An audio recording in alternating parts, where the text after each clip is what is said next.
She was just incredibly talented with the way she connected with people. She was a Texas gal through and through. I had her my senior year in college, so we kind of grew up together. Krista Hammock never went a day It was texting or it was a call. without hearing from her girl. She says, okay, this is such a beautiful picture of you. Last contact was Oaks 2018. Hope you have the best day. I love you. And I said, thank you. I wish you were here. Dressed up, having a blast in the grandstand in an instant. When I got the call from her dad, about an hour to post. The roar of the crowd muted I'm like, what's going on? And he explains that there was an accident. as she tried to process the terrible news. All I could think about was, I don't know what to do. I don't know the protocol, who to call. I don't know, should I call my mom? Should I tell my friends? You know, I didn't know. 1,000 miles away, about an hour outside Austin, on a wet 4-lane highway, a semi going the opposite direction somehow lost control and crossed over sideways. The girls had nowhere to go, and they slid underneath and died instantly. With her friend, 26-year-old Jordan Hensley, driving, Erin was in the front passenger seat. She was unviewable, which meant I couldn't touch her, not her hand, not see her face. That she would be in a bag and you can't even see her. Erin was only 22 years old. There was nothing to stop them. On the rear of a truck, a metal bar is required by law to help stop what are called underrides.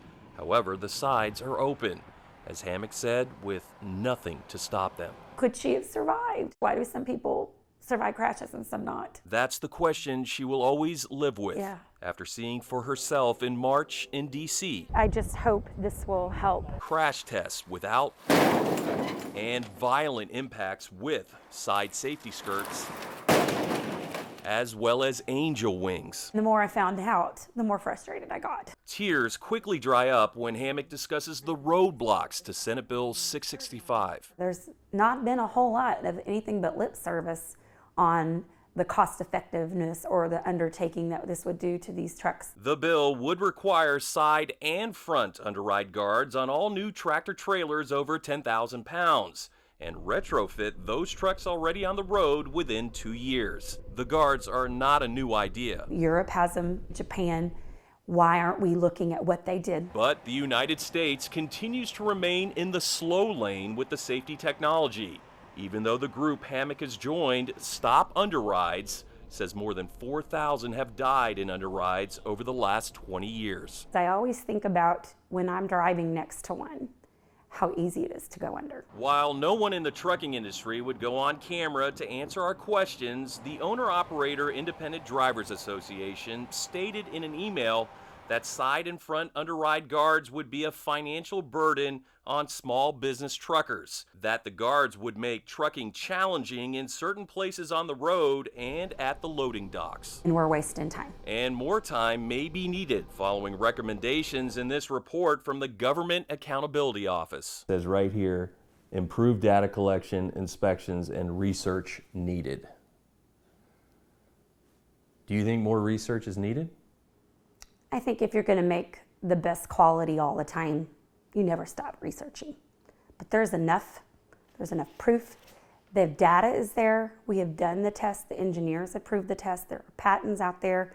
I'm not sure what research they want. All our senators were too busy to go on camera, so we went across state lines for comments on side rail legislation. Or do you think it's just resistance to change? To one of the sponsors on the bill, Senator Richard Blumenthal from Connecticut. Erin and Jordan might well be alive today. Literally hundreds of lives are lost because of the lack of underrail guards on the sides of trucks.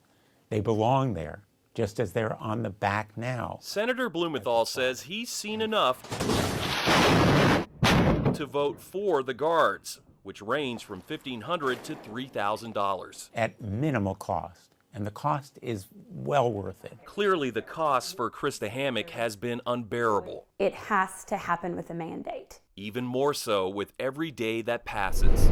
Even though for Erin, Mom is in it for the long haul. I think she would expect that from me. Anyone who shares this road is at risk. That's why they should care. Krista Hammock just got back from D.C., where she's been going up against the truck lobby to try to convince senators and congressmen to get something done on underride guards.